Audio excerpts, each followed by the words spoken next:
Voilà donc bonjour à tous et à toutes, très heureuse de vous retrouver ce matin pour une nouvelle émission Waxtaanu Subatel qui vous est présentée par Ndella Madior Diouf, candidate à la mairie de Dakar en 2014. Et grand merci à Daba Boy, et à Didier Inox qui nous ont tenu compagnie depuis ce matin. Je rappelle que cette émission vous est offerte par Val d'Afrique, un de nos annonceurs qui nous accompagne chaque matin dans cette émission. Pasti Valda yi Tëngéej lañ leen di defaree dalee ko 1942 ba tey te mbooleem liggéeykat yi fa jaar wane nañ seeni manin ak seeni xarañ ba ñu am tey ay pasti yu mucc ayib yu kenn ëmpaleetul fii ci Sénégal. ba xam ngeen ni pasti yi Dakande bi jóge fii ci mim réew rawatina ca Daaxa Jolof lañu leen di defaree te am na njëriñ lool ci sunu wàllu lekk. dalee ko at yu bari njëriñam gi ñuy may ñuy noy nuy neexee tax na ba tey ay nit a ngi koy jëfandikoo ci seeni ataaya ak seen meew ngir yokk seen caf ko. gannaaw pastille Valda am nañu pastille Valdouce bi ñu jagleel xale yi ak pastille Jet ngir ñépp ñu soppul wala ñi moytandiku suukar ku ne ak sa Valda. pastille Valda suñu cosaan.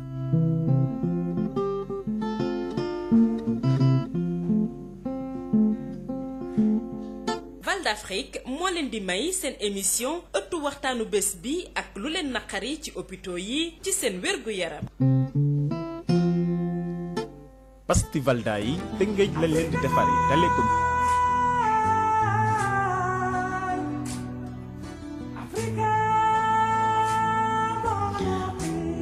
Voilà donc on va procéder tout de suite à la revue des titres à la une des quotidiens de ce lundi 27 août 2012. Le Soleil, le quotidien national, titre à sa une: l'État déclenche le plan Orsec, tous les moyens réquisitionnés, des morts et de nombreux dégâts matériels, les écoles mises à la disposition des sinistrés, Touba, 1 milliard de francs CFA du Khalif pour l'assainissement. Macky Sall salue la réactivité du gouvernement, c'est à lire à la page 5, 3 et 7 du quotidien national. Le Sénégal bat la Côte d'Ivoire 71-62. Les Lionceaux champions d'Afrique de basket, c'est à lire à la page 24 du quotidien national. Et élections sénatoriales, les 20 listes validées. Vous pouvez acheter le quotidien national et lire à la page 3. Feuille d'hivernage, grand reportage à Kédougou, la ville s'invite à la campagne et portrait Thierno Seydou Sall, poète errant, l'aiguiseur des mots qui soignent nos mots. Amadou Kane, président de l'ONCAV, des stadiers vont sensibiliser sur la violence dans les stades, c'est à lire à la page 9 et 16 du quotidien national. Le Soleil et championnat de foot Ligue 1 à une journée de la fin des Djambar conforte sa place de leader, à lire à la page 24 du quotidien national.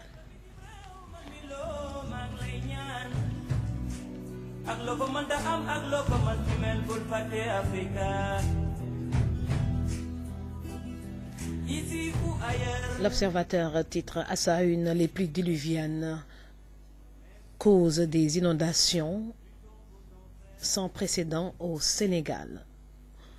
8 morts en 24 heures. 4 à Touba, 3 à Fatick et 1 à Keur Mbaye Fall. Inondé, l'hôpital Philippe Maguilène Senghor de Yoff évacue ses malades d'urgence. À l'aéroport, la compagnie africaine Delta refuse d'embarquer. Le mur de la maison de Youssou N'Dour s'effondre. Appel à l'aide de l'État, le Khalif des Mourides offre 1 milliard de francs CFA. Les milliardaires Harouna Dia et Cheikh Amar font pleuvoir des millions et la météo explique les inondations et annonce d'autres pluies. C'est à lire à la page 2, 4, 6, 7 et 8 du quotidien L'Observateur. Investiture aux listes sénatoriales, les listes complètes donc de Benno Bokk Yakaar, du PDS et de Bokk Gis Gis, c'est à lire à la page 10. Et Sitor Ndour, leader de l'énergie libérale pour une avancée nationale. Donc, vous pouvez lire l'article consacré à Sitor Ndour à la page 11 du quotidien L'Observateur. Foot blessé à quelques jours de Côte d'Ivoire, Sénégal. Peur pour Ousmane Mané, le gardien des Lions. C'est à lire à la page 15.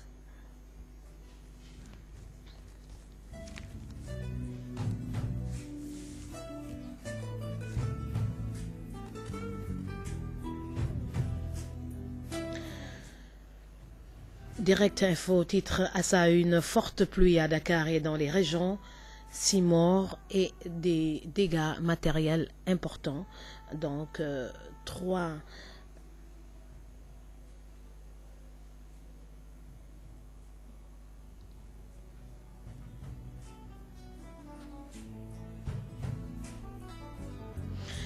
Abdourahmane Ndiaye, secrétaire administratif national de l'APR, nous ne sommes pas des prisonniers des assises nationales. C'est à lire à la page 3 du quotidien Direct Info. Pêche industrielle, 2 mois de repos biologique à partir du 1er octobre et plainte contre le groupe des médias. Donc à lire également à la page 4 du quotidien Direct Info. Lutte contre les inondations à Touba, Cheikh Amar dégaine 52 millions de francs CFA. C'est à lire à la page 2 du quotidien national. Le directeur de la RFM sort libre de la DIC, donc à lire à la page 10. Et victoire à l'afro-basket de l'équipe nationale masculine junior. Macky Sall félicite les Lionceaux, à lire à la page 15 du quotidien Direct Info.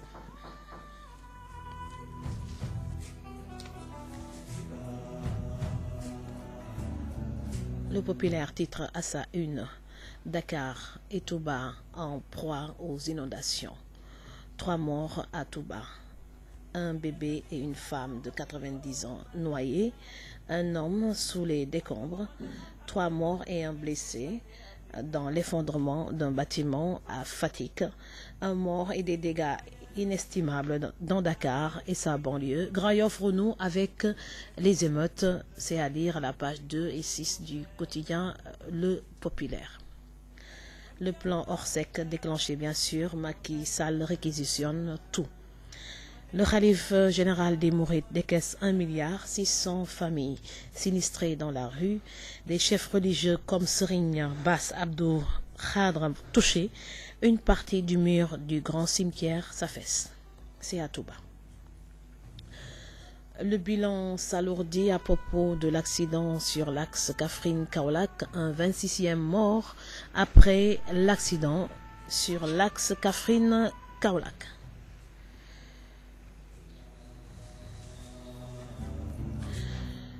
L'enquête titre à sa une à propos des biens mal acquis au Sénégal. L'agenda du juge Casper Ansermé, donc Ansermé, c'est à lire à la page 2 du quotidien L'Enquête. Et pluie diluvienne ce week-end. Des jumeaux et leur sœur tuées à Fatick. 3 morts entre Touba et Bombay. La grande mosquée de Touba menacée. Le khalife des Mourides décaisse 1 milliard de francs CFA. Reportage à Arafat. Grand Yoff refuse que la malédiction du canal. Et le préfet de Dakar accuse les populations. Paris Saint-Germain, Bordeaux, 0-0 quand Lamine Sané neutralise Ibrahimovic. C'est à lire à la page 12 du quotidien L'Enquête. Li xew tey, li xew titre à sa une. Après les inondations, Touba chouchouté, la banlieue délaissée, Mbaye Ndiaye obtient son plan Orsec. Donc c'est à lire à la page 4 et 5 du quotidien Li Xew. Bataille autour de la présidence du Sénat d'anormer la pression sur Macky Sall. Basket Macky Sall au Lionceau, vous avez honoré le peuple et la nation tout entière.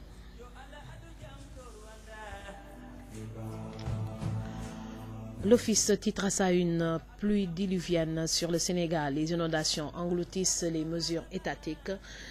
Exécution de prisonniers en Gambie. La suppliciée était l'ex-épouse d'un commissaire de police, à lire à la page 3-4 du quotidien L'Office.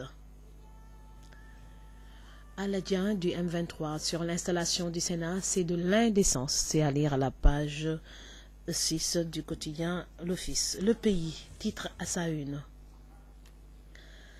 Ce que coûte le procès de Habré, vous voulez en savoir davantage, achetez le quotidien Le Pays, c'est à lire à la page 3.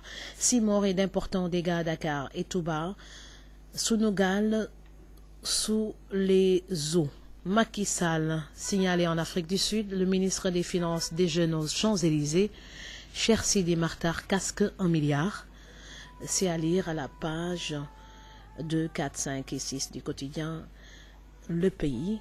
Et grand pourfendeur de Wad, que devient Souleymane Jules Diop, qu'on a aperçu ces temps-ci à Dakar, et Pape Abdou Fall, promoteur de lutte. Nous n'avons jamais réclamé le départ du CNG.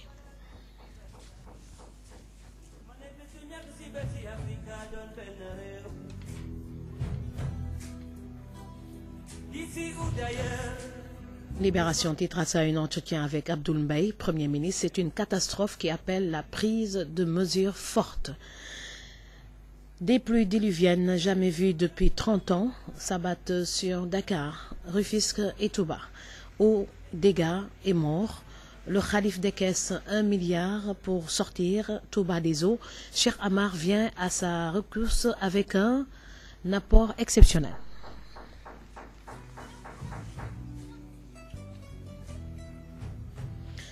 Sud Quotidien titre à sa une, le Sénégal encore endeuillé par les pluies. 7 morts à Touba, Bambey et Diaoubé. Le khalife général des Mourides dégage 1 milliard de francs CFA. Le plan Orsec déclenché. La Sénélec plonge plusieurs quartiers dans le noir, ce qui est tout à fait normal.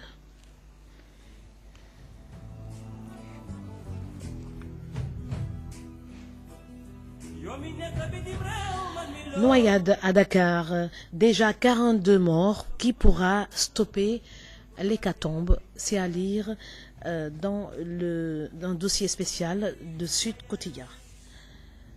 L'As titre à sa une. Des maisons effondrées, des morts à Touba, Dakar, Fatick, des dégâts matériels inestimables, affrontements entre policiers et sinistrés. Macky Sall face à sa première révolte. Sen TV mobilise plus de 300 millions pour les sinistrés. Le calife des Mourides donne 1 milliard. Grand Yoff, l'intifada reprend. Les gaz lacrymogènes refont leur apparition. Rufisque, les populations barrent la route. Patte d'Oie, Ouest Foire, les populations dans le désarroi.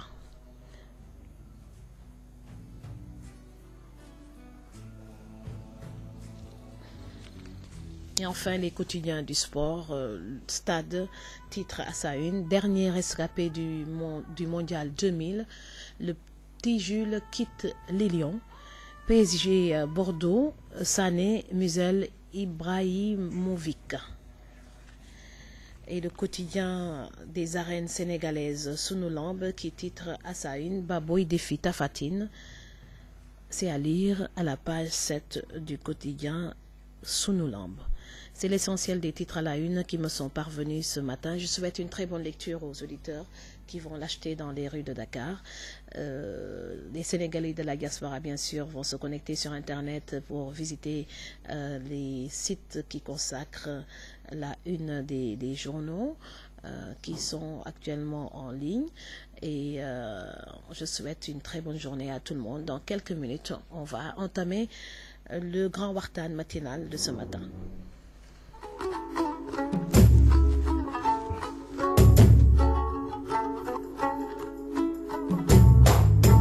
Capitaine Batenare, why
tàmbali waxtaanu suba teel bi li xew démb nag moom maanaam pluie diluvienne yi nga xam ne moom la ñu yàlla wërsëgalee démb dafa créer ay inondation ces zones yoo xam ne dafa doon faral di am taw yi nag moom musu fi am je pense c'est une première ici su fi amee tamit géej na am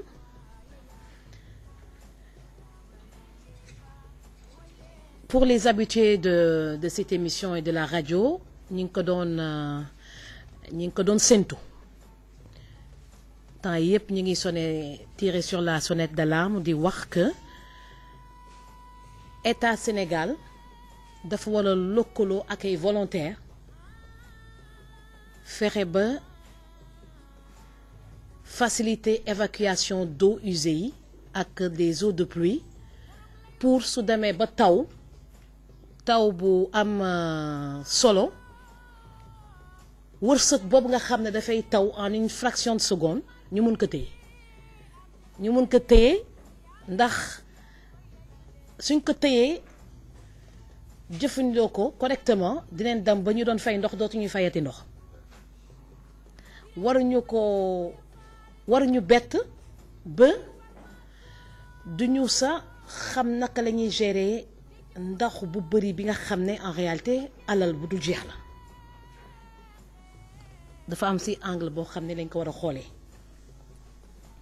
ndax nga jékki-jékki ndox bu bari ñëw ndox boobu ñu bari ñëw c'est beaucoup d'argent boo xam ne yàlla dañu ko may en une fraction de seconde léegi ñun ñoo war a organiser wu ba tey xaalis bu bari boobu nga xam ne dafa jóge ci asamaan si wàcc su jógee ci asamaan si wàcc Abdoulaye Wade dafa nay bassin de rétention doyul nag ñi fi nekk war nañoo gën a lawal bassin de rétention ñi fi nekk war nañoo toxal ñi dëkk foo xam ne ay zones yoo xam ne waruñu fa dëkk pour ñu mën a def ay canalisation yoo xam ne dina permettre l'évacuation rapide vers la mer su fekkee yàlla daf ñu wërsëgalee taw bu bari ndax yàlla suñu wërsëgee taw bu bari te Mauritanie bi ñu tim du fa taw dégg nga wax ji Mauritanie bi ñu tim rarement lay taw ñu nekk ci suufu Mauritanie muy taw kon wërsëg la yàlla moo ñu may wërsëg boobu baaxee ñu ay milliards ci ndox loolu dañ ko war a jàng naka lañ ko war a téye war ñu jàng naka la ñu war a def pour tuur ko donc day fekk plan d'assainissement mënut a ñàkk ci dëkk bi plan d'assainissement la ñu war a defar dëkkuwaay yi nga xam ne dañuy dëkk ci en zone yi nga xam ne ay lakk la woon ci yàgg na yooyu actuellement ndox bi su ñëwee comme li ñuy faral di wax fu ndox doon jaar rek moom su fa ñëwee dafay jaaraat loolu moo indi problème yu bari. Il faut que l'État du Sénégal prenne des mesures yoo xam ne dafay arranger tout le monde yoo xam ne surtout dafay des mesures qui vont sauver des vies waxtaan nañ ci ak Talla Sylla la dernière fois defe naa ak yow laatoon waxtaanee que dafa am ay dëkkuwaay yoo xam ne keroog jooj maa ngi cité Grand Yoff ak Pikine teguñu ci weer yàlla jox ma dëgg dafa am ñoo xam ne foofu mënut a ñàkk il faut ñu toxal leen mënut a ñàkk ndax soo leen toxalulee yàlla moo leen di toxal ndox bi tey soo gisee image yi ngeen gis ci télé yi dafa am kër yoo xam ne dañoo suulu ci ndox loolu kay nga préparer toxu bi moo gën préparer toxu bi jël toxu nag dafa cher waaw toxu dafa cher donc zone yu inondé yëpp soo ko gisee dëkkuwaay yi demeewul noonu nga xam ne y a un problème social là-bas donc il faut que l'État plan Orsec bi ni ñu koy waxee donc effectivement il faut évacuer l'eau d'urgence mais il faut que ñu toxal nit yi waaw toxal bi nag dañ ko waroon prévoir war ñu xaar ba mu taalu suñu kaw ñu ne la fan leen di yóbbu sa i école sa ay école privée école u état problème organisation narta am ndax école yi ci boppam amuñu suffisamment de toilettes pour recevoir ce monde et promiscuité nar fa am ndax école la c'est des grandes salles c'est pas des salles faites pour recevoir des personnes 24 heures sur 24 mais mënta ñàkk moo fi sës pour quelque temps loolu waruñu ne nañu xaar ba évacuer ndox yi ñooñu delluwaat seen kër taw bi mu ñëwaat parce que dafay continuer di taw de dina gën a taw yu gën a métti nii kon waruñu xaar météo yi averti na météo gis nga météo mooy météo du dalay wax que dina taw ci biir semaine bi prévoir nañu beaucoup de millimètres météo yàgg na di wax sénégalais yi ñoo war a bàyyi habitude nañu mën na am mu bañ a taw nañ ko teg yépp ci loxo yàlla béy sa tool soo dëkkee foo xam ne tamit dafay taa nga ñu avertir la ne dana taw nga ne xaar damay jël risque fanaan problème rek la indi ñi war a toxu dañ leen war a toxul ñi bëgg a toxu te mënuñu toxu dañ leen war a jàppale toxul leen ñi nga xam ne bëgguñu toxu ñu toxul leen par force mënta ñàkk su ko defee on fait beaucoup de plans d'assainissement évacuer ndox yi jàmm ne ñooy y a tellement de terre disponible dans les régions su fekkee jëluñu ay matukaay yu normal Dakar sera comme Gorée il lay nekk loolu mooy dëgg ñu wax leen ko muy dëgg ñu ñàkk leen ko wax Dakar sera comme Gorée ça veut dire que à partir de Rufisque fa lay xar ñaar su ko defee pour dem maintenant de l'autre côté bateau ngay mujj a jël comme Staten Island nu mu am à New York c'est des choses prévisibles Dakar est une presqu'île cette presqu'île qui est extrêmement fragile surpeuplée ñëpp ngi daw di dëkk ci Dakar canalisation yi doyul mu bouché faf cette année qu'est-ce qui s'est passé temps yi dégg ngeen journaux yi ne kenn curé woon kenn nettoyé woon canalisation yi ñàkk nettoyé canalisation yi ba mu bouché moo waral ndox bi évacué wul rester en amont et stagner et créer des inondations yoo xam ne su ñu demee tey muy inondation mu nit di fay ci ndox yi ba oto yi di tëmb kon ça veut dire que affaire bi mi ngi bëgg nag ëpp na loxo ba pare man li ma gis démb musuma kaa gis donc ay oto 4x4 dafa diis quoi 4x4 dafa diis lu ko këpp te ndox këpp ko kese kon ndox boobu am na doole waaw lu daaneel 4x4 mun na daaneel kër fondation bi lay rocci fondation bi su ko roccee bâtiment bi dootu awati benn appui daanu moo fay des comme tremblement de terre donc il faut pas que quand même il faut que des mesures d'urgence s'imposent mesures d'urgence yi mooy l'évacuation d'eau il faut évacuer l'eau mënuñu ko di tànk di yóbbu évacuation yu mag yoo xam ne armée moo si war a tegal loxoom fexe ba yaatal créer des canaux pour ndox yi mën a génn parce que su ne fekkee dañuy xaar naaj bi sëyal ndox bi suuf si di ko jël ndànk-ndànk di yaakaar que dina dem maanaam fas yéene toog yi ay weer ba at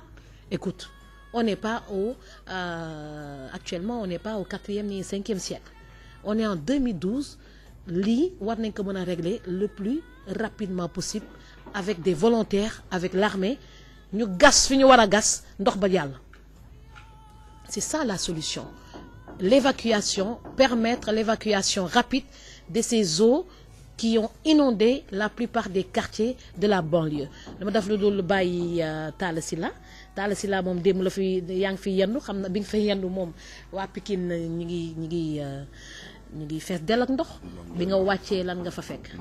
waaw madame gannaaw bi ñu nuyoo auditeurs ak auditrices yi nga xam ne ñoo ñuy déglu ci Safir FM TV 96.6 di la jaajëfalaat bu baax a baax ci à la une des quotidiens bi nga dugg si waat ni nga ko waxee rek démb dañu fay yendu waaye bi ñu wàccee daanaka ci bi tàkkusaan di jot jàpp timis jaar nañ Parcelles bi ñu demee suñu dëkkuwaay yee di Pikine rawatina Jidda Caaroy kaw jàll nañ ba ginnaaw raay mais liñ fa fekk mooy comme li nga wax léegi dañ fa fekk lu doy waar loo xamante ni yaa ngi naan presqu'île bi ñu nekk nii Sénégal day waaj mais def na ko ba noppi ndax bu ñu demee bay gis tey ji suuf su xar ndox xar ko kon day leer ni loolu bu daggee Tëngéej pour ñu traverser diggante Tëngéej ak day nekk il Dakar day mu ngi nekk il lay doon parce que dex lay ndox a fay nekk moo lay mujj a transporter.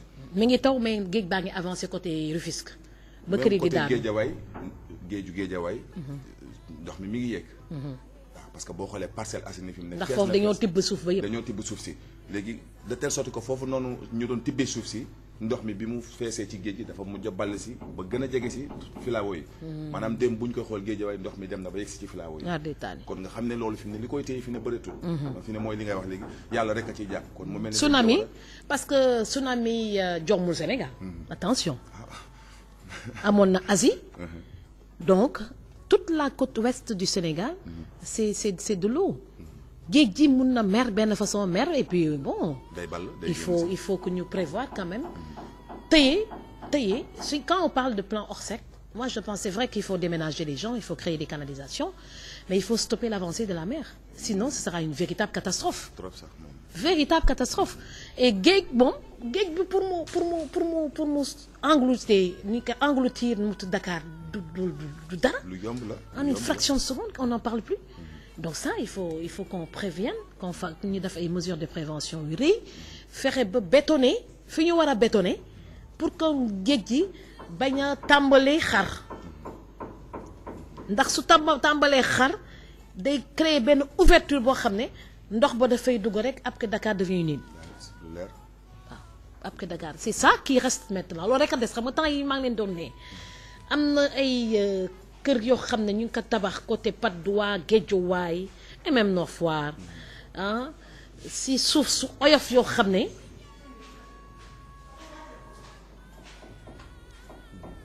géej ndox bu bari su ñëwee dafay affaissé di rocc ci ndànk suuf si ba dafay créer et glissement de terrain c'est ce qui s'est passé prévoir nañ ko wax nañ ko daal keroog bi nga koy wax de kenn gëmu ko.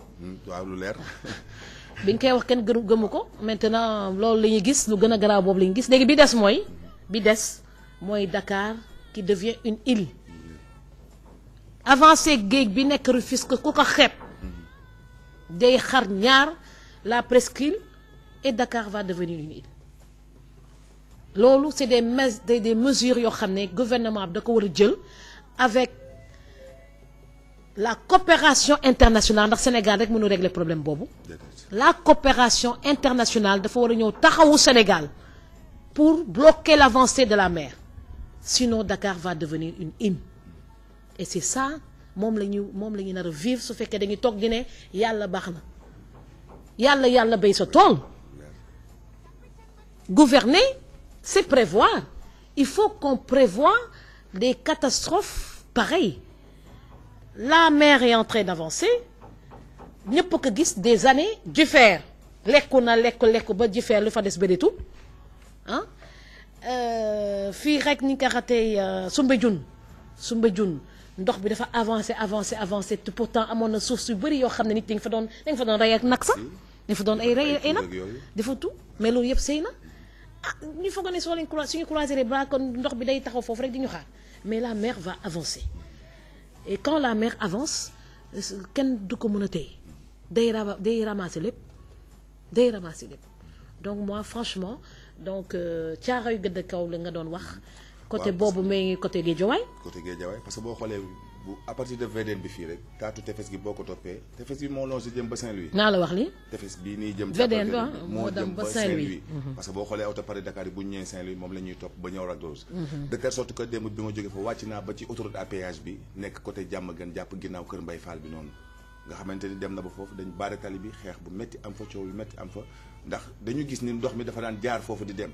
autoroute à péage bi montagne bi mu def dafa mujj a baare ndox bi ba ndox mi dematul léegi ndox mi dafa ëlbati ko léegi mu am fu mu pénétrer dem mais day dellu soit ci seen biir kër yi nga xam ne automatiquement dafa nangu seen kër yi dafa nangu am na fi ñuy wax ñaari seex yi fa ndox foofu secteur boobu la parce que dem nañ ba ndox mi mëdd na kër gi mooy li ngay wax léegi xam nga ndox bu demee ba muur kër dem ñu ngi la koy wan ci télé bi ngay gis Grand Yoff ndox muur oto kon ndox bu muur oto ñëwaat bii ndox bu muur kër pour dund fa yombatul dund mënul fa am mooy loolu mooy nekk noyade. dafa métti. mooy nekk noyade parce que ndox bi day ñëw nangu lépp. donc loolu courant nag Senelec il faut mu couper courant yi. parce que démb y a eu une confusion. commencé woy ñu ngi couper courant bi ndox mi ngi taw et tout mais courant Senelec lan lay def lu du couper courant. mais courant bi ci biir ndox. bu courant bi jàppee ndox mi ku ne ci ndox ku laal ndox mi dee la première mesure xam nga keroog yooyu ñi ko doon wax ci biir émission bi suy taw nañu débrancher multiprise yi parce que ndox bi dafa commencé ñëw lu bëri et fu mu fekk lu branché moom électrocution donc bu gën a rëy nag comme démb en moins d'une heure dëkk bi yëpp inondé Senelec ne peut que couper l'électricité. am na poste courant bu ñuy wane boo xam ne à 10 centimètres ndox mi moo tere laal courant bi. poste courant personne boo xamante ni mi ngi sampi def naa su ma jumul Grand Yoff Liberté 6 bi daal ñu ngi koy wane. maanaam diggante hauteur ndox bi ak fi courant bi nekk réellement maanaam bu matee 20 centimètres ci la yam nga xam ne bu ko laaloon moom poste bi ci moom mooy tàkk. nga xam ne kon loolu doy na waar. mooy li ngay wax ni lu musul am Sénégal am na fi. wala bu fekkee mës na fi ñun suñuy jamono fekkee wuñ ko. kon mu mel ni fi mu ne lii doy na waar goo xamante ni jéggi na doyoo kon il faut que li ngay wax faaw ñu jóg ut ay mesures yu ñu ci def. bokk na ci ñi nga xamante ni moom ndox mi nangu ne seen i kër génnee leen utal leen fu ñu mën a dugg rek mooy pexe bi ko mën a saafara. pexe bi ko mën a saafara mooy génne leen utal leen feneen foo xam ne fa leen mën a dugg. ndax doy na war jënd caaroy kaw moom ndox mi nangu na ko parce que gisoon nga bassin de rétention yi fa nekkoon. dafa fees dell léegi. non bassin yi fees na bay ball. parce que ndoxu démb bi dafa bëri ñaari taw yi weesu ndox mi. kon ñun fi ñu taxawoon kenn mënut fa taxawoon boo delloo dafa taxawaat. non foofu doo fa taxawaat. ñun góor peut-être dem bi ñu demee. ci kaw ay briques lañ doon jaar di xuus yor sa butéelu eau de javel parce que boo duggee xuus ba pare boo génnee il faut nga laal eau de javel. sinon parce que xamoo li fa nekk lépp mbalit bi mi ngi fa lu ne mi ngi fa. kon booy dugg moom il faut nga yor butéelu eau de javel boo xam ne boo génnee ci ndox mi automatiquement mën koo sinon rek yow microbe bi mi ngi ci sa yaram. wax dëgg yàlla. li ci laxasu lépp mënuñu koo wax. li ci laxasu lépp mënuñu koo wax. tout à fait vraiment mesure de sécurité yi moom am na ci solo. te doyul. bonne volonté kenn ku ci ne tey ji ku ne war ngaa mën a jóg. def sa kéemtulaay kàttan. biig rek ñu ngi dégg Yaay Fall moom it muy annoncé ndeysaan jëf jooju nga xamante ni yaa ngi koy waaj ak ñi ñu ciy woo pour ñu fas yéene cee ñëw itam. ñu àndandoo su ko defee jàppale ñi nga xamante ni. ndax kenn ku ci ne ci ñun am nga sa mbokk mu ci ne. boo ci newul am nga sa mbokk mu ci ne. kon jàppale sa bopp ngay doon. Yaay Fall moom dañ kaa teel a repêché moom. waaw xam nga ñun dañuy gisaane ñun. waaw Yaay Fall fi ne waxatul dara waaye ndeysaan. Yaay Fall dañ ko teel a repêché. li mag ñi naan picc nga ca kaw waaye xel maa nga ca suuf. waaw dana fi ne waaye ña ca des. mais wax nañ ko muy indi maamam moo bañ. ndeysaan waaw yow de fi ne mën ngaa dalal kër gi yëpp wax dëgg yàlla. waaye ñu bëri waa yëg-yëg bi moo dul demee noonu rek. te da nga wax sànq benn wax bu am solo boo xamante ni mooy toujours sénégalais dañuy bàyyi ba li këtt ne jonn ñu bëgg a jóg def ci. te mag ñi dañuy wax ni bu for yombee sëgg jafe bu sëgg yombee for daal di jafe. léegi su ñu nee Touba dafa inondé man xam naa Touba donc lu tax Touba inondé. waaw Touba inondation Touba bu ñu xoolee Touba suuf si li ci ëpp surtout ci biir dëkk bi muy jumaa ji ak li ko wër. suuf si ban la. peut-être entourage bi ay Jannatu Maxwa ay Daaru Salaam ay Mbàkke jàpp côté Ndindeeg yu Kër Ñang yu mel noonu. foofu am na suuf boo xam ne mën na naan ndox bi. am na latérite boo xam ne mën na naan ndox bi.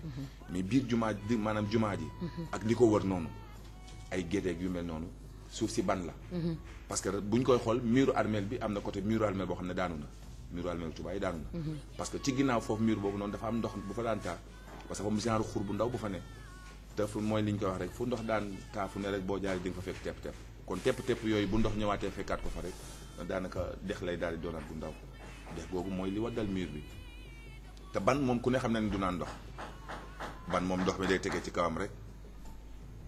est-ce que Touba ñoom def nañ canalisation boo xam day dem ba si géej gi. non canalisation parce que Touba amul géej. canalisation yi ni ñu ko waroon a defaree wuñ ko bokk na ci li tàngaloo Cheikh xalif général ba mu génnee 1 milliard. tàmbali wax lii ndeysaan nañ fexe bay baax. parce que man mi di wax personnellement sama kër Serigne dafa taal ba néegam ndox meeg yëpp. dafa taal ba démb il faut quand même une benn canalisation donc à Touba. mënul ñàkk canalisation boobu mënut a ñàkk. mënul ñàkk moom. xam nga Touba c'est une nouvelle ville. boo xam ne dafa yokku. kenn daaw fa fay sa ndox. et tout maintenant il faut un plan d'assainissement permettant d'évacuer les eaux usées kon oto yi manque moo fa nekk ba léegi. oto yi manque ñoo fa manque. toile yi su feesee donc loolu la ñuy def. loolu la ñuy def parce que bon tali ba pare li ci day war mooy dañoo tabax ay tali defar ay tali yoo xam ne tali yu mucc ayib la. mais biñ defaree tali yi la ko doon war a muccal ayib. mooy ñu boole ko canalisation yoo xam bu ndox mi ñu mën mu mën ko yóbbu. kon bu boobaa tey jii Touba ni nga xam ne noonu la ñuy def Amérique ak France. 6 heures du matin ñu raxas ko. loolu lañ ko mën a def Touba. mais canalisation boobu moo des parce que Touba amul géej. kon léegi waroon nañ mën a bàyyi xel diggante même Touba soo amulee géej war nañu def benn canalisation xam ne suuf si mën a naan ndox si ak canalisation boo xam ne mën na dem aboutir ba si géej gi nekk parce que Touba am na àll am na fu mu mën a recevoir ndox moom comme li ngay wax ni Touba am na foo xamante ji mën na fa recevoir ndox buy wàcc si mën na ko recevoir parce que Touba am na lu ko wër loo xam ne àll la boo xam ne buñ ko defaree defar bi ñu ci war a defar mën na recevoir ndox mi ëlbatikuwaat daal di mujj am ñu mujj di ñaat ndox mi ngay wax léegi parce que waa ngi wax léegi ni ndox mi waroon nañ ko mën a sóor goo xamante ni dinañ am fu ñu ko dalal foo xam ne bu ñu paree mën na liggéeyaat leneen jëriñaat askan wi Touba am na fu yaatu foo xam ne mën nañ fa dalal ndox mi tout à fait wàccee ko fa bu ñu paree defaraat ko mu mën a jëriñaat askan wi absolument dafa war a jëriñaat askan wi merci beaucoup mais ci liggéey bi lañ fàttee defar canalisation boo xamante ni war na mën a tax ñu recevoir ndox boobu kon loolu buñ ci taxawee bokk na li tax Cheikh bi génnee 1 milliard joxe su demee ba génnee 1 milliard kon lu mu gis am na lu mu gis non am na lu métti lu mu gis parce que fi mu nar a jëm xamuñu ko am na lu métti lu mu gis waaw parce que mooy li nga wax léegi fi mu nar a jëm xamuñu ko ndax ndox mi des na ci kaw nawet bi jeexagul météo dégg ngeen li mu wax ndox mi des na ci kaw amaana ñu ngi naan li des ak li wàcc li des moo ëpp waaw mu ngi noonu météo lu mu wax moom nee na lu des moo ëpp donc loolu il faut créer un bon assainissement dans la ville pour permettre l'évacuation des eaux usées donc loolu su weesoo mooy dafa jot nag léegi ñu def la création de nouvelles villes dañu war a créer une nouvelle ville fexe ba Dakar bi nga xam dafa fees dell ñu diminuer population bu fa nekk de façon ñu bëgg ko mooy am ñu ñàkk ko bëgg mooy am ndax foo kër boo xam ne léegi suulu na ak ndox loolu doo xaar ba ndox ba génn nga ne da ngay dugg ñëw xel xalaatul sax nga ne da ngay ñëw dëkkaat donc là ça va coûter excessivement cher à l'État mais bon il faut tous les évacuer tous les on doit leur donner des terres au niveau de Rufisque jëm kaw jëm kaw Mboro jëm kaw àll bi yëpp am na espace foo xam ne nit mën na fa dëkk foo xam ne du tax quoi waaw mais mooy comme li nga doon waxee tamit fi mu ne bu ñu amee yu mel noonu tam ba war ko joxe tam vraiment réellement nañ ko jox ñi nga xam ne ñoo ko yelloo mais toujours problème bi posé wu mooy mën na am mais bu amee au lieu ñu jox ko ñi ñu ko war a jox dañ koy jox ñañ ko war a jox te loolu du am njëriñ tey ji boo xoolee ku mel ni ginnaaw raay jamono yooyu ci am na ñoo femmes yoo fi recevoir oon ñu dëkkoo jege woon ginnaaw raay d'ailleurs démb am naa ci ñu ma ci gis ku ci mel ni maire Boury ñoom ñi ngi bëgg ñoom dañ ma doon wax ne naa la wax pour nga recevoir leen parce que ñoom am nañ seen mots yu ñu bëgg a wax te nañ dañoo sonn nañ dëggantaan parce que démb vraiment ni ma leen fekkee dama mujj a daw ñibbi parce que tam nit rek laa xool laa yor da ngay gis sa moromu yaay mu nekk ci situation boo xamante ni amoo loo ko mën a apporter amoo loo ko mën a apporter li ma ko mën a apporter mooy conseiller ko dalal ko delloo si waat ko ci yàlla nga xam ko ni dogal la mais nañ jéem a seet nu nu mën a def di leen jàppale ñuy jël seen bagage yi di ko teg ci ay sere di daw di dem ci école yi di daw di dem ci case des tout-petits yi wala ci centre de formation ku lu ci mel ni police Thiaroye am na benn centre bu mu taxalool centre ba fees na te pourtant police ba ndox mi da koo nangu nga xamante ni yooyu doy na waar c'est l'aménagement des nouvelles terres il faut que d'accord dalal ci école yi c'est bon mais li gën daal mooy déménagement définitif un déménagement définitif pour que les habitants inondés libèrent ces terres yooyu ñu defaree ko neneen permettant une bonne évacuation des eaux après ñu dem dëkk ci yeneen zone mooy li nga wax il faut ñu war a dëkk c'est la solution c'est le déménagement total parce que fi ne mooy li nga wax dugal leen ci école bi baax na waaye gën am na ndax fu baax am bu gën ñëwee mu toxu kon bu ñu leen fexee utal leen yeneen dëkkuwaay yu mucc ayib dans un premier temps c'est des tentes àll baa ngi fi fees dell am beaucoup d'espace àll baa ngi fi on peut aménager comme en temps de guerre comme on fait mettre des tentes là-bas commencer maintenant di assainir di def plan de construction lépp fekk c'est sur place xaar di ne dañuy xaar ba tabax ba pare pour nit yi dëkk fa. Non, mais voilà mën nañu dem après di tabax au fur et à mesure. Donc état bi jàppale leen quoi. Ça c'est des mesures de grandes mesures à prendre. Téléthon yi baax na mais pas pour jéem a génn ndox bi rek bàyyi la ñu duggaat ci terre. Il faut qu'ils déménagent. Il faut déménager les gens. Il faut parce que loolu moo gën a cher. Donc il faut que état bi nangu soobu ci règlement radical des problèmes des inondations. C'est le déménagement. Une partie de Grand Yoff doit déménager. Une partie de Pikine doit déménager. Rufisque, on doit barrer la route à la mer, sinon Dakar sera une île. C'est sûr. Donc c'est des mesures radicales à prendre pour permettre donc un bon assainissement de la ville et dëkkuwaay yu yaatu yu baax pour les Sénégalais ñu tas leen ci Sénégal au lieu ñu seetaan leen ñuy concentré wu sur une presqu'île donc sauvons la presqu'île du Cap-Vert qui est une belle presqu'île. Pour sauver cette presqu'île il faut des plans d'aménagement donc toxal une bonne partie des populations qui ont choisi d'habiter dans des zones inhabitables. fi ne dafa mel ni nit ñi dañoo tàmm di ko dégg muy niru fo wala muy niru way te du way mais dañ ko tàmm wax ci seen làmmiñ yi ba fi mu ne léegi gisatuñu valeur am. mooy. fu ndox daan taa boo demee fekk fa tepp-tepp. mais madame ndox du mës a bàyyi yoonam. gis nga oto yi ñu lay wan fi mu ne suuf si moo xar ba oto yu dugg ci biir. li ko waral mooy ndox mi moo ko topp def ko yoon parce que yoonam la. yoonam boobu mu amoon fi mu ne bu ñëwee di ci jaaraat ba dafay dem ba obligé dafay mujj def yoon par force xar lay def ubbeeku. oto bu gaare woon foofu ñaari pneu côté droite bi nekk ci yoon bi mais bu xaree oto bi wengalu ci biir la jëm. mais oto yi daanu yëpp loolu moo leen daaneel. boo jaaroon maris xool yi fi daanu woon noonu lañ daanoo dem naa ba ci maris ma tiim leen. parce que ci mbedd la. mbedd bi descente bi yoonu ndox la.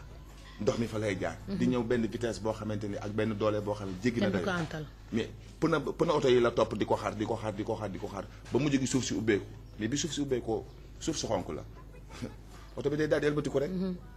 nga xam ne léegi dem nañ ba nit ñi bu ñu génnee seen buntu kër yi ci pax mi la ñuy yem. kon loolu bu ñu ko seetaanee léegi yaa ngi wax naan fi mu ne kër yi sax mën na ndox mais am na kër te fu ñu lay wan foo xam ne ndox bi dafa ronu fondation bi. ñu ngi koy wane démb. kon léegi fondation boobu ndox mi daal di ronu bu yàggee fi ne leneen lu mu fa fekkaat dana ko daal di ronu kon kër yi mujjal bëtiku dootul doon oto yi mais kër yi ñooy mujjal bëtiku du supp jalañ moom. voilà kon li ngay wax fi mu ne daanaka nañ ci jóg seet matuwaay wuñ ci war a jóg. journaux yi yëpp nag moom la ñu xëyee tey donc à part liste sénatoriale yu complète yu benn bokk yaakaar PDS bokk gis-gis ak yeneen 20 listes yi nga xam ne ñoom ñoo fas yéene jongante élection sénatoriale yi journaux yëpp tey dañuy xëy wax ci mbënn bi. Donc les pluies diluviennes yi nga xam ne créé nañu au moins 8 morts si lu feeñ. ci lu feeñagum. si lu feeñ. parce que quand su ñu waxee 8 morts c'est que am na lu ëpp loolu. am na ñoo xam ne dañuy réer sa si ndox bi. après leneen di gis. donc inondé tamit l'hôpital Philippe Maguilène Senghor moom ndeysaan foofu moom maladie lañ leen mujjee sax. évacué bureau yi ki ndox bi ñëw nangu lépp. mu nekk lu doy waar xalif général des Mourides daf benn geste bu macha allah 1 milliard de francs ku ko joxe pour régler problème donc li nga gis doy na waar. lu mu gis donc inondation bi ne Touba ñu demaguñu Touba ba gis mais war na doy waar ba li pousser le xalif joxe 1 milliard donc comme li nga wax léegi il faut un plan d'assainissement pour Touba permettre à Touba d'évacuer ses eaux et de conserver ses eaux de pluie pour mu njëriñ askan bi ci agriculture élevage ak yooyu yëpp ndox boobu war nañ ko mën a téye météo nag di expliquer que inondation yi dina bon inondation yi dina continuer donc ndax taw yi am na yeneen taw yu gën a garaaw yu nar a ñëw mu nekk lu doy waar lu ci jàmm mooy l'évacuation il faut de façon on est obligé d'évacuer maintenant il faut évacuer définitivement c'est cette décision difficile à prendre une évacuation définitive permettant aux populations de vivre dans des conditions décentes parce que kër yi inondé lu ci bëri nag ñuruwul a kër ñu waxante dëgg te dee kër yi inondé li ci bëri 90% de ces maisons ñuruwul kër.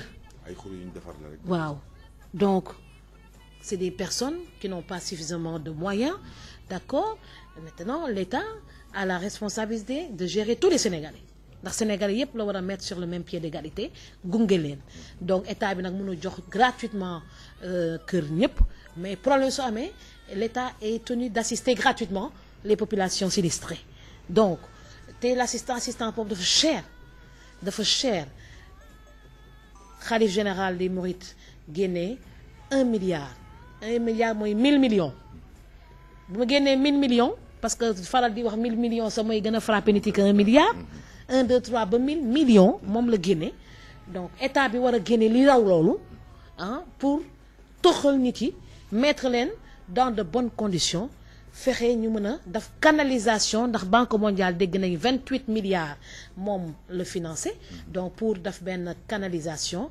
permettant l'évacuation des eaux usées et des eaux de pluie moom day nekk benn bu si ñëpp jàppee population bi jàpp si ay aide en nature jàppale si suukar jàppale problème bi lan la problème alimentation kër ba fi nga doon denk sa ndawal fi nga doon denk sa yére su demee ba ndox bi nangu ko yow amatuloo argent de poche ndax fi nga doon denk sa xaalis ndox bi nangu na ko kon kooku dafa soxla lu mu ndekkee kooku dafa soxla lu mu añee kooku dafa soxla lu mu reeree ak fa muy tëdd donc population bi nga xam ne ñun ñii ak ñeneen ñi nga xam ne yàlla pour l'instant suturaal nañu parce que su fekkee dañuy seetaan ba Rufisque xar ñaar te prévoir ñu ko Dakar sera sous les eaux loolu mooy dëgg donc te kersa boobu kenn du échappé loo am 20 étages 50 étages du échappé donc parce que là suy xar ndox bi day ñëw ak force engloutir tout sur son passage et ça il faut bloquer l'avancée de la mer au niveau de Rufisque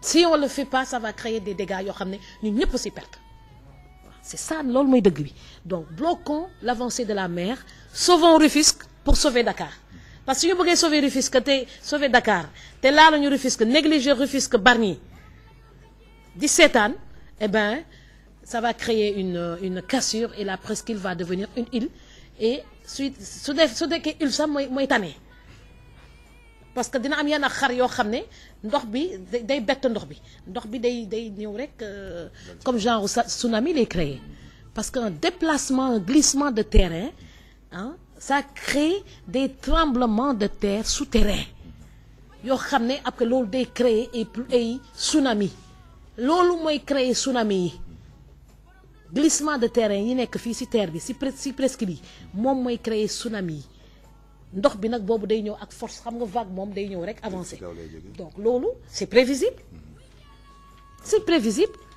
lu may wax ni soo demee donc les sciences l'université des sciences de la terre bu l'université Cheikh Anta Diop dañ la koy expliquer facilement. même Tëngéej googu sax boo demee sortie bi noonu fi bataa nekkoon. waaw da ngay gis foofu noonu bu géej gi feesee. da ngay gis ndox bi day ni muy dem si tali bi. kon foofu noonu bu ndoxu taw bi ñëwee fekkaat ko fa géej gi feesaat. kon mara day taali oto dootu am si fu mu jaar. day ñëw nangu nu mu tudd la kii wu cimenterie bi. cimenterie bi kii Sococim. après ndox continuer bi day ñëw ba ci tali bi. donc ça c'est ça qu'il faut arrêter sinon il y aura des véritables catastrophes gis il y a eu des problèmes comme ça aux États-Unis nit yi dañuy obligé di jël ay hélicoptères di seppi nit yi di leen di génne eggaguñu ci stade boobu mais fa la ñu jëm su fekkee arrêté wuñu sauver wuñu Rufisque moo jar a sauver actuellement toute la côte ouest doit être gérer correctement pour éviter l'avancée de la mer ndax géej gi suy ñëw day nangu waaw si vague bu ndaw rek nga koy xoolee nu muy nangoo si tànk yi fi ngay teg sa tànk donc su ñëwee ak doole nag lu muy yóbbu dafay mar day taali su ñu demee nag ba cimetière yi nekk si booru géej laa nag ñu teel a jóg balaay propre catastrophe di am ndax kenn bëggul fi nga denk say parents fees dell ak i ndox loolu kenn bëggu ko cimetière yi war nañ ci jóg fexe ba ndox bañ fa taa ndax loolu maar day taal yi te apparemment am na cimetière yu taa loolu saa soo ko xalaatee rek moom maar day taal yi donc là c'est des plans d'urgence à prendre pour évacuer les eaux yi nga xam ne mi ngi nekk ci cimetière yi évacuer eau yi nga xam ne mi ngi nekk ci dëkkukaay yi sauver Dakar en protégeant Rufisque et déménager de manière obligatoire la plupart des habitants qui sont dans des zones inondées ak ñi jege ay zones yu inondées parce que suy taw yu fort ak yi waage ñëw loolu moom day nekk ay problème yu garaaw problème yu garaaw sénégalais yi nag dañu am habitude di dee ndogalu yàlla la wala yàlla baax na nit ñu tegal leen si yàlla béy sa dool yàlla béy sa tool am na loo xam ne ñun ñii sénégalais yi ñun ñoo ko mën a sauver suñu bopp armée française mënu koo def armée xawma ban armée du Nations Unies mënu ko def ñun ñii ñoo ko mën a defal suñu bopp autorités yi nga xam ne yàlla moo leen fi teg actuellement ak askan wi ñoom nañu entouré wu conseil yu baax ak décision rapide ça sert à rien de venir après la mort il faut prendre des décisions rapides Sen TV seetlu neen leen depuis démb ils ont pris de bonnes décisions def ay téléthon d'accord le premier qui a déclenché le téléthon c'est le khalife général des Mourides loolu moom mu nekk benn geste boo xam ne ñëpp moom lañ ko war a def ñii ti def ay gestes en nature ñi mën a héberger ñi mën a maye maintenant nag ñi war a jël décision yu mag yi nga xam ne ay milliards ak milliards la nécessité pour protéger suñu Dakar presqu'île Rufisque Jifeer et toutes les zones yi nga xam ne sont menacées par l'avancée de la mer ñu teel see jóg taw bi nga xam ne mi ngi wàcc nekk ndox bu neex eau douce ñu seet naka lañ ko mën a récupérer pour bañ ko ñàkk donc c'est comme ça qu'il faut apprendre à gérer les pluies diluviennes wërsëg boo xam ne day wàcc mais soo préparé wulee téye wërsëg boobu day lay lor te ñu waroon ko mën a téye mu jëriñ askan bi yëpp voilà defe naa waxtaan bi mën nañ ko waaw ndax mu mel ni tam fi ne loolu ngay wax noonu ba ci boo xoolee fii ci foire bi ndox mi nangu na ko gendarmerie bi ndox mi nangu na ko foire bi boo xoolee am na ci ay bërëb yoo xamante ni ndox mi nangu na ko te li ngay wax noonu fi mu toll nii ci Dakar mu war a dem ba doon presqu'île fi mu toll nii boo demee ba Saint-Louis ñu ngi lay wan démb Saint-Louis am na ci bërëb yoo xamante ni ndox mi nangu na ko moom na ko carrément mooy comme ni gendarmerie foire bi mel gendarmerie foire démb ci ngoon bi ñu wàccee moom fa la njëkk a dem foofu la njëkk a jaar xool ko nga xam ne ay moto pompe ay camion citerne yi dañ mujjee indi foofu pour mu vider aspirer ndox ba tey ci suba ndox mi jeexul te lépp boo xoolee fi mu ne ñooñu tam ñooy ñi nga xam ne ñooy sàmm askan wi gendarmerie police ñooñu buñ demee ba fi mu ne mënatuñu am fu ñu nekk ñoom pour mën a jóg dem sàmmi ji askan wi kon yëf yi mi ngi gën a doy waar daal li ngay wax ne fi mu daanaka jóg def ci ay pexe te mu bañ a doon jóg bu ndaw mu doon jóg boo xam ne jógu passif lay doon autorités yi jóg ci seet li nga xam ne mooy li ci gën a jaadu comme ni nga ko waxee sauver suñu ndakaaru gi ndax ndakaaru kat bu ñu xoolee ba mu doon presqu'île amaana xëy na dina neex ci ñenn ñi waaye am na wet goo xamante ne li muy lor mooy ëpp li muy jëriñ tout à fait rawatina nag ndox mu neex mi ndax ndox mi jóge ci kaw boo ko taataanee ba naan ci ni ko maam yi doon waxee première ndox yi dañ ko daan taataan naan ci ñaan ci te boo ko naanee di nga xam ne moo dàq kireen sax kon war nañu mën a jëriñaat muy li ngay wax noonu jëriñ boobu dafa war a mën a yegg si waat tout à fait donc Talla Sylla waxati na madame c'est de l'eau douce quoi mais c'est vrai parce que sama maam daf ñu yar man sama maam moo ma yar dafa doon wax ne bu premier taw dañu dem ci kaw terrasse ba ñu dem jël paan wala siwo bu set boo xam ne mën nañ ci naan ñu toog dékk ci ndox mi buñ ko ci dékki bu ñu paree da ngay tànk sa pot nga ñaan ci yàlla naa ko fekkee ay déwén muslaay yoo ci def naan ci ba sa biir fees bu déwén ne di nga sangowaat ci taw ba di nga naanaat ci ndox mi yooyu waxuma la fi ne ndox mu neex ma rek waaye mag ñi te bi daa fii lañ ko fekk nag boo ko gëmee nga def dina la jëriñ boo ko gëmul itam nga bàyyi du la lor tout à fait kon am na solo voilà donc journaux yëpp loolu la ñu xëyee pratiquement tey li si gën a solo mooy bënn bi démb pluie diluvienne yi nga xam ne dafa abattre partout à Dakar Touba ak ces régions yi et puis population yi nga xam ne tamit am nañu si jotoon mer puisque donc les populations barrent la route lu waral loolu li waraloon ñu barré ko mooy comme ni ma la expliqué lay côté bi nga xamante ni mooy fi autoroute à péage bi jaar dañu wax ni foofu noonu bon gravage kii latérite bi nga xam ne moo def jal bi pour autoroute bi jaar ci kawam foofu ndox mi dafa daan jaar suuf si daan naan leen li ci des daan dem ci forêt bi nga xam ne moo nekk ci booru forêt Kër Massar bi noonu waaye léegi bi autoroute bi jaaree foofu ndox bi dafa ñëw gën a amatul fu mu dem léegi dafay ñëw wàcc ba foofu daal dellu siwaat ci seen biir kër yi léegi ñoom suñu baaree la route li ñu si jublu parce que ne nañ léegi route boobu jaar foofu moo tax ba ndox mi dematul moo leen yokk mbënd mi ñoom parce que ne ñoom mbënd mi daawuñu ko am parce que ndox mi da daan traversé foofu d'accord mais bi fa autoroute bi jaaree ci la mbënd bi tàmbalee parce que ndox mi dematul day retourné waat ci seen biir kër yi d'accord dañuy mer daal dañoo mer waaw nag léegi autoroute péage bi moo tax ñoom ñu inondé fekk nag ndox mee bëri waa ndeysaan ndox bay bëri donc waa kii tamit Grand Yoff ñoom gaz lacrymogène refont leur apparition ñoom tamit lan Grand Yoff ñoom tam fi mu ne daanaka xam naa ni dëkkuwaay yu xat mooy li nga wax rek daf ci am loo xamante ni dootul ay kër peut-être waxuñu ko pour saboter waaye seen néew doole moo tax mu niruwul ay kër parce que bu ñu amoon doole ji ñu war a am peut-être tey jii dana mel ne moo war a mel mais xam nga bu ñu demee tey jii bañ ne jumaay Touba ndox mi ngi dugg ci biir te xoolal kenn ku ne gis jumaay Touba tabax nañ ko correctement tabax bi ñu ko tabax bu mucc ayib lañ ko tabax ci diggante escalier maanaam fi nit ñi di jullee ci kaw ak escalier yi nga xam ne mooy fi suuf si nekk bu ñu koy xool am na 1m25 1m25 boo xamante ni ci hauteur la mais bu ñu demee ba ndox mi di dem ba yéeg ba ci dernière marche bi kon doonatul liggéey ba waaye ndox mi moo bëri parce que fii rek bu ñu ko xoolee rajo Safir fii démb ci suba diggante 9h ak 11h ndox mi taw na fi taw boo xamante ni li mu sotti fii ci suuf mar détail yi ndox bu bëri ndox bi dem dafa bëri kër yëpp a génn kilifa yëpp a génn fii démb si ñu ngi taxaw fii di leen xool kilifa yëpp a génn kenn ku ci nekk yaa ngi jéem pexe ku mosul xam ni ñuy ŋàccee démb xam nga ni ñuy ŋàccee fii ci Sacré-Cœur ñi ngi taxaw di ko gis kon ndox mi moo bëri doole bëri na doole ba démb li dugg fii dafa bëri dafa doy waar démb gone yi jàmbaar lañ lool ndax dañoo mujj fi mu toll ni man leen jóg leen nu fu teeku waaw ñu jëli si woo kii peen def am nañu def parce que ndox mi la kenn mënatul woon téye ndox bi dafa bëri te gannaaw nag ñi ngi naan li des ndox ci su kaw bëree nag moom coow war fa bëri man la démb dégg naa coow Grand Yoff dégg naa coow moom ba partout mais comprendre ma lu waral coow donc ndox bi su bëree bu bëree defe naa solidarité rek moo fa mën a li ñu mujjee def guddi à partir guddi avec Téléthon loolu dañ ko waroon teel a def sax te solidarité moo fa war a am ñu seet naka la ñuy mën a couper courant yi parce que c'est la première chose à faire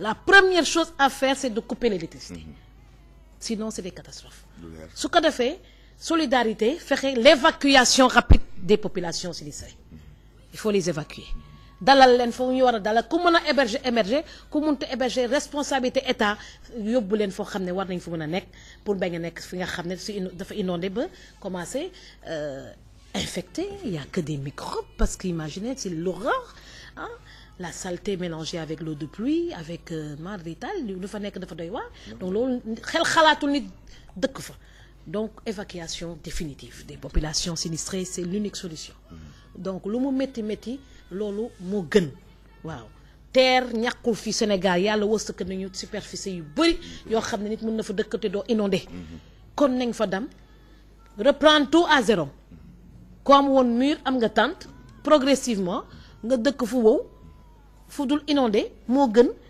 squatter benn école boo xam ne tôt ou tard da nga fay jóge parce que xale yi dañuy jàngi.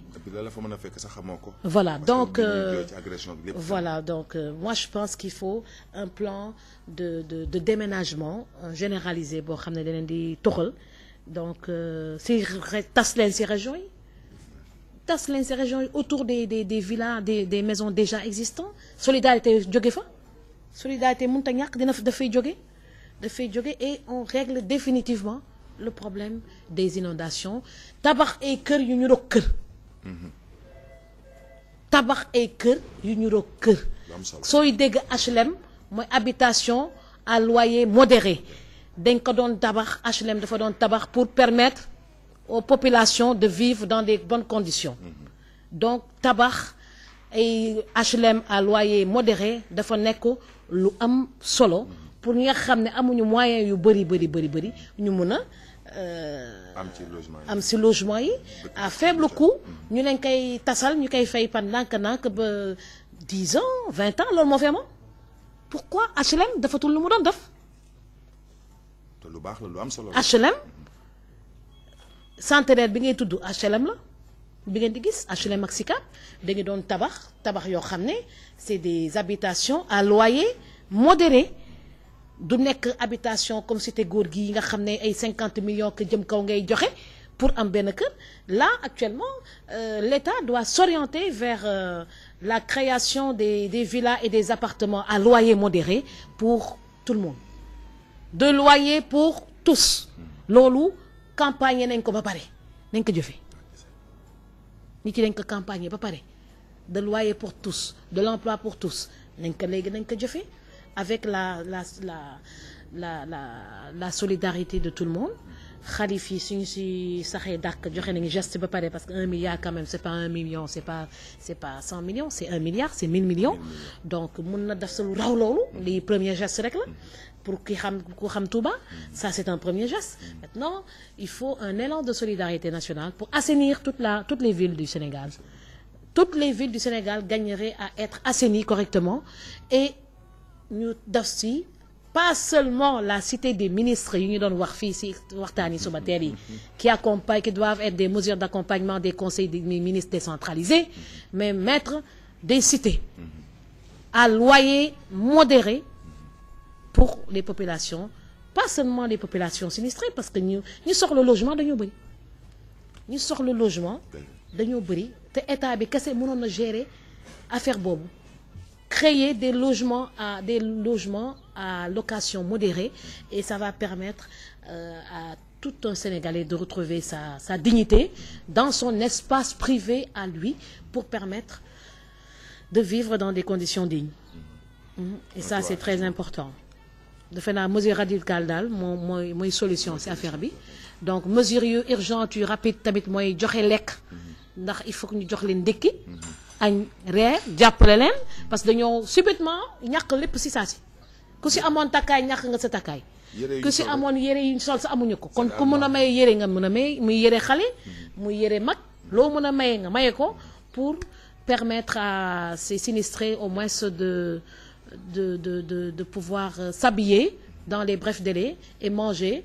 Te loolu dafa nekk loo xam ne da nga koy soxla ci saa si. Du loo xam ne dañ la koy muñ loo benn weer ñaari weer ñetti weer juróomi weer da nga ko soxla ci saa si. Donc ñu bëri am nañu seen armoire et yére yi ñu solatul. Ñu bëri am nañu seen armoire yu doom et yére yi ñu solatul. C'est l'occasion d'offrir. Je pense ndax ñi ndox mi nangu seen kër yi moom fi mu ne wax dëgg yàlla lu fa diisoon lu ne fa lañ ko ba. Lu fa diis lu ne rek fa lañ ko ba. Kon bu ñuy génn loxoy neen la ñuy mën a génn moom.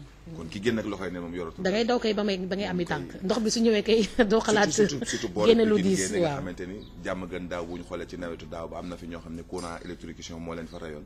De telle sorte que fi mu toll nii ku ndox mi tàmbalee mëdd sa kër li ngay njëkk a def mooy. daw génn balaa courant di la fa fekk. waaw voilà.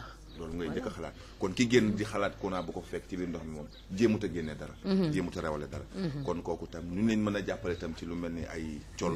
lu mel ni lu ñu mën a dundee ay sërëki tëdduwaay yu mel noonu. daanaka mooy li la ñuy def mooy ndimbal gi daal dëgg-dëgg. gannaaw ndimbal lu mag li nga xamante ni mooy seet ci bërëb yu baax yi ñu leen mën a tuxal ñu tuxal leen fa. ndimbal la cay toppaat mooy fexe nu ñu dundee. waddu seen bopp itam. mooy li ci topp jàpp naa ne. ñi si jot gaañu ndeysaan ak bëri nañu am nay jumeaux yu gaañu fale Fatick ak seen i rakk. loolu xam naa ndox bi da leen bett si kër gi rek. Donc ñi gaañu ñuy jot ràññee journaux yi wax ay 8. mais ndox bi moom comme que gemagul moom ñu ne si biir ndox bi bëri nañ. ndax Touba ñu ngi bind carte à Touba mais Touba man am naa confirmation que ni 6 la. voilà ak liy jotagum feeñ.